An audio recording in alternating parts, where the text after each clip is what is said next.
आज हम सभी लोगों के सामने ये क्लास लेकर आए हैं, किस पे है? D R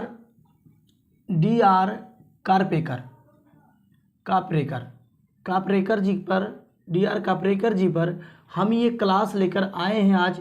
D R Kaprekar हैं कौन? एक गणितज्ञ हैं। इन्होंने, डी आर कापरेकर जी का पूरा नाम है दैत्र रामचंद्र कापरेकर। इनका नाम ऐसे भी लिखा जाता है, कहीं कहीं ऐसे मिलेगा आपको, कापरेकर। दोनों तरह से मिल सकते हैं आपको। इनका पूरा नाम दैत्र रामचंद्र कापरेकर है। इनका जन्म है, उनका जन्म 17 जनवरी 1905 को माना जाता है। और इनका जो जन्म स्थल है वो महाराष्ट्र के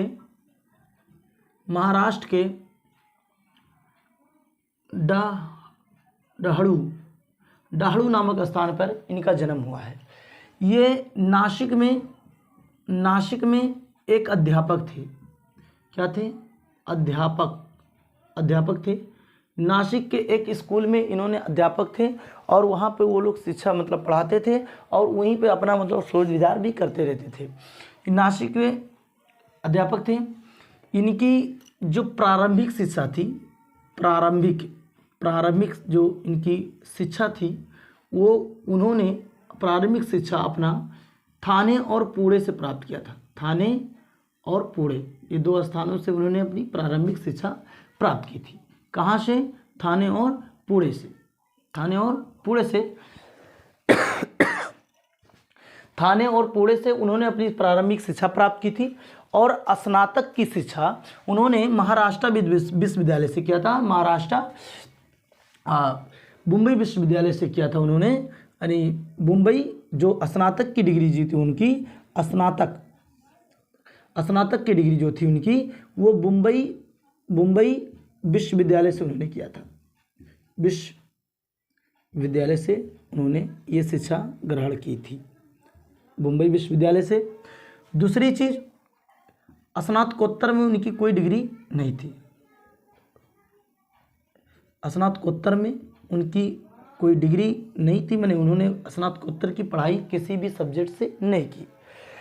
इनको ये गणित से बहुत ज़्यादा उच्च शिक्षा नहीं प्राप्त कर पाए और लेकिन इन्होंने संख्या पद्धति पर, संख्या सिद्धांत पे बहुत अच्छे से कार्य किया।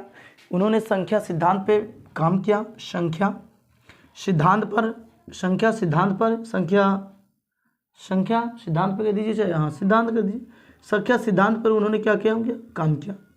संख्या सिद्धांत पर काम किया उन्होंने। गणित के क्षेत्र में संख्या सिद्धांत पर काम किया।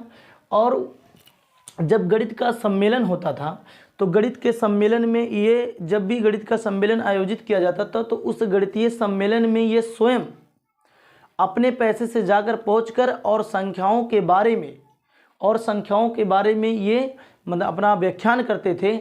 इनको कोई सुविधा नहीं दी जाती थी और ये पहुंचकर वहाँ पर गणितीय चीज़ों के बारे में, संख्याओं के बारे में व्याख्यान करते थे। ये इनकी कुछ बेसिक जानकारी आज आइए हम आप लोगों के सामने से, ये हमारे डी आर कापरेकर जी को एक उन्होंने संख्या दिया है जो आपने बहुत से सारे क्लासेस में पढ़ा होगा, लेकिन उसको आपने पढ़ा होगा पैटर्न के नाम से। पैटर्न के नाम से पढ़ा होगा आपने उसको, पैटर्न के चैप्टर में पढ़ा होगा, जो चैप्टर नंबर 13 और 14 के पास में प्राइवेट जितने भी मैथमेटिक्स की किताबें हैं उस किताबों में उसका इस संख्या का जिक्र होता है, बट वो संख्या बताई नहीं जाती है, लोग उसको एक पैटर्न के तौर पे पढ़ा दिया जाता है। लेकिन आज हम बताने वाले हैं कि वही हमारे कापरेकर जी हैं जिन्होंने ये पैटर्न को लागू किया था। आपने ऐसा पैटर्न देखा होगा, कभी कभी मैथमेटिक्स में आता है पैटर्न वाले चैप्टर में, 1 का स्क्वायर 1 होगा और 1 का स्क्वायर होगा। 1 का स्क्वायर जैसे 2 है, यहाँ पे 2 पाई है तो 2 है, तो यहाँ 2 हो जाएगा, 1 हो जाएगा, 1 हो जाएगा। वहाँ पर 1 का स्क्वायर ऐसा आपने पैटर्न देखा होगा। 3 है तो 3 हो जाएगा, 3 पीछे 2 1 हो जाएगा, 2 1 हो जाएगा। ऐसे आपने पैटर्न देखा होगा। 4 है तो हिमालय से 4 है, डॉट डॉट तो 4 हो जाएगा, 3 हो जाएगा, 2 हो जाएगा, 1 हो जाएगा। इधर आ जाइए, 3 2 1 हो जाएगा। ऐसे आपने पैटर्न देखा होगा बहुत से सारे किताबों में। 5 हो गया, 5 के पावर है तो 5 लिखेंगे, 5 के पीछे 4 होगा, 3 होगा, 3 होगा, 2 होगा, 1 होगा। इधर क्या होगा, 4 होगा, 3 होगा, 2 होगा, 1 होगा। इसी प्रकार से एक सीरीज बनती जाती है। आपने ऐसे पैटर्न देखे होंगे, केवल आपको मैथमेटिकल भाषा में पैटर्न के रूप में ही इसको पढ़ाया गया है, लेकिन आज मैं बता दूं इसके खोजकर्ता ही हमारे ही हैं, कारपेकर जी हैं, डॉक्टर DR काप्रेकर जी हैं। DR काप्रेकर जी ने ही इस संख्या का सबसे पहले प्रयोग किया था और इनके इस खोजकर्ता हैं, जिसे ये डेमलो नाम से, डेमलो संख्या के नाम से जाना जाता है। यानी डेमलो, यानी किस नाम से, डेमलो संख्या के नाम से ये संख्या जानी, डेमलो संख्या कहलाती है। ये क्या कहलाती है, डेमलो नंबर या डेमलो संख्या कहलाती है। इस संख्या का नाम है। ऐसे पैटर्न को आज के बाद आप कभी पैटर्न नहीं बोलेंगे कि ये पैटर्न है। आप सोचिए, ये इतनी मेहनत से करके ऐसी संख्याओं का व्याख्या किए हैं और आज उसको हम लोग पैटर्न के नाम से पढ़ते हैं, लेकिन नहीं, ऐसा नहीं करना चाहिए, क्योंकि उन्होंने भी कुछ मेहनत किया है उन्होंने। और इसको इसीलिए जब भी आप पढ़ेंगे तो इसको किस संख्या के नाम से जानेंगे, डेमलो संख्या के नाम से जानेंगे। और इसके खोजकर्ता कौन है, DR काप्रेकर जी हैं। DR काप्रेकर जी ही इसके खोजकर्ता हैं। और आज से इस संख्या को हम पैटर्न के नाम से नहीं जानेंगे और ना पैटर्न के नाम से पढ़ेंगे। आज से हम जब भी पढ़ेंगे तो इसको क्या नाम रखेंगे, डेमलो संख्या के नाम से नाम करेंगे, क्योंकि इसका नाम डेमलो संख्या ही है, इसीलिए इसको हम क्या नाम रखेंगे, डेमलो संख्या के नाम से ही जानेंगे, कभी पैटर्न के नाम से नहीं पढ़ेंगे। दूसरी बात, आज ये डेमलो संख्या की भी एक घटना है। कैसे इस संख्या का नाम डेमलो संख्या पड़ा, तो उन्होंने एक डेमलो नाम का कोई स्टेशन था, उस स्टेशन पे उस समय वो बैठे थे। उस समय उस स्टेशन पर ही इस संख्या के बारे में उनको विचार आया और ऐसा एक उन्होंने पैटर्न तैयार किया, मतलब एक ऐसा संख्या तैयार की और संख्या तैयार करने के बाद उसका नाम रख दिया डेमलो। क्योंकि डेमलो संख्या रखने का रीज़न ये था कि वो डेमलो स्टेशन पर बैठे थे और उस समय इस संख्या का उनके बारे में दिमाग में, ब्रेन में विचार आया, इसीलिए आज इस संख्या का नाम क्या है, डेमलो संख्या है। जो हमारे मैथमेटिशियन मतलब और सारे मैथ के बुकों में इस संख्या को पैटर्न के रूप में पढ़ाया जाता है। बट आज के बाद हम लोग पैटर्न नहीं पढ़ेंगे, इसको पैटर्न नहीं पढ़ेंगे। जब भी कभी हम आपसे पूछेंगे तो आप ऐसी संख्याओं का क्या बताएंगे, ये डेमलो संख्या है। जो हमारे इसके खोजकर्ता कौन है, DR काप्रेकर जी है। DR काप्रेकर जी हमारे हैं और जिसका इस संख्या का नाम डेमलो संख्या है। क्यों पड़ा है, क्योंकि वो डेमलो स्टेशन पर बैठे थे और उसी समय इस संख्या के बारे में उनके भी दिमाग में ये विचार आया था, इसीलिए इसका नाम रख दिया डेमलो संख्या। हम आज इसी बात की चर्चा करने वाले थे।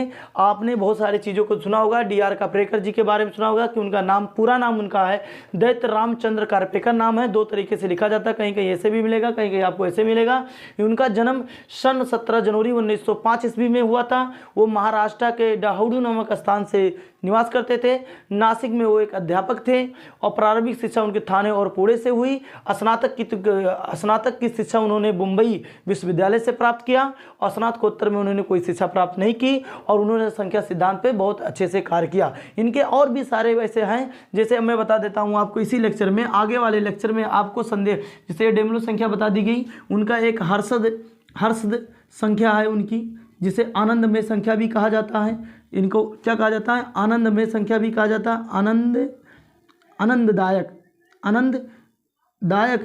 दायक संख्या कहा जाता है। इसी संख्या का नाम आनंददायक संख्या है। इस संख्या पे भी हम लोग विचार करेंगे। इनकी एक और संख्या है कारपेकर क्या है इनकी, एक कारपेकर स्थिरांक है इनकी, स्थिरांक यानी कांस्टेंट है इनकी, इस पे भी बात किया जाएगा। काप्रेकर स्थिरांक पे इन्होंने चर्चा की है, इसके बारे में भी बात किया जाएगा। हर्षद संख्या या आनंदमय संख्या, ये दोनों एक ही संख्याएं हैं। कारपेकर स्थिरांक पे भी बात करेंगे और एक संख्या और की बात करेंगे हम लोग, जो क्या कारपेकर संख्या, कारपेकर संख्या के बारे में भी बात करेंगे। देखिए मेरे आप सुनिए ध्यान से। देखिए, कारपेकर संख्या एक अलग संख्या है, कारपेकर स्थिरांक एक अलग सिद्धांत है। हर्षदायक संख्या, आनंदमय संख्या, दोनों का नाम एक ही है, बट इसका तीनों का लॉजिक अलग है। इन चारों चीज़ के बारे में इन्होंने गहन से अध्ययन किया था और उसी से जब इनका